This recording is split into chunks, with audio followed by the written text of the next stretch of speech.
Foster, Director, Research and Political Action. Mr. Paul Jones, Education Officer, and then from Campus Stores Canada, Sean Gilbertson, Manager, Course Materials, University of Waterloo. I'm sure you sat down and you watched the beginning of the proceedings, and the name of the game is to get stuff on record, and that's how we'll be able to present a good report. So we're going to start right off with Mr. Jones. You have 5 minutes. Thank you. My name is Paul Jones, and I'm with the Canadian Association of University Teachers, CAUT. I'm joined by my colleague Pam Foster, and we would like to begin by thanking the committee for presenting us the opportunity to appear before you. CAUT represents 70,000 professors and librarians at 122 colleges and universities across Canada. Our members are writers, every year creating tens of thousands of articles, books, and other works. We understand the importance of authors' rights, and as a labour organization have succeeded in protecting these rights through the collective bargaining process. Our members are also teachers and librarians whose success depends on making information available to others. In these capacities, they have been at the forefront of implementing new ways to create and share knowledge with each other, with students, and with the public at large. The dual nature of our membership has taught us that copyright should serve all Canadians equally. It is in this respect to the need for the Act to serve all Canadians that we raise our first issue. In their letter to this committee, the Honourable Nadine Baines and Melanie Joly stated, "During your hearings and deliberations, we invite you to pay special attention to the needs and interests of Indigenous peoples as part of Canada's cross-cutting efforts at reconciliation. This is something we wish to address." From Indigenous communities, CAUT has heard firsthand the damage caused by the appropriation of their cultural heritage and of the failure of the Copyright Act to provide protection. In fact, we know of one provision in the Act directly responsible for the loss of a community's stories. Indigenous elders and scholars are working to address this broader issue, as are dedicated experts within the Public Service of Canada. We encourage the committee to support these efforts and ensure that the Copyright Act recognizes Indigenous control over their traditional and living knowledge. The other issue we wish to address this afternoon is fair dealing.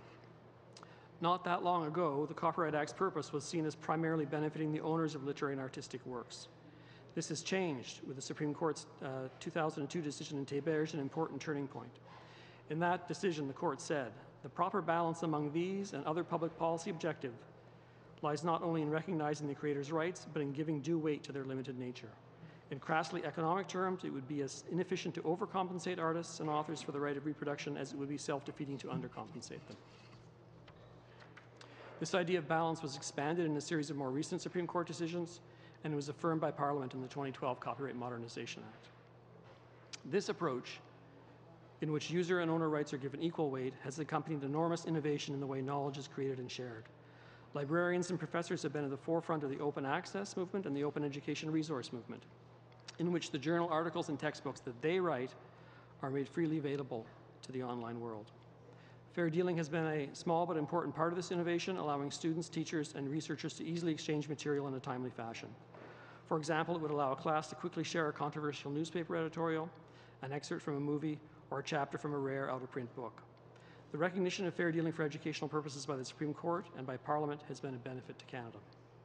Now, as I'm sure you're aware, not everyone is happy with fair dealing, and there are two things you will hear or will have already heard. First, you'll hear that poets and storytellers in Canada are often struggling at or near the poverty line. This is absolutely true. Second, you will hear that fair dealing is in part responsible for this. This is not true. The impoverishment of large sections of our artistic community far predates educational fair dealing. It is also a sad fact across the globe, including in jurisdictions where educational fair dealing does not exist. The reality is fair dealing covers a small amount of content use on campus, of which an even smaller fraction is literary works by Canadian authors. In fact, when it comes to supporting authors and publishers, Canada's post-secondary education sector has a proud record to point to. Yes, we are developing new ways to create and share information, and it is true that in the last 10 years there has been enormous disruption in the world economy, with more losers than winners in all sectors. But we, the post-secondary education sector, continue to spend hundreds of millions of dollars per year on content.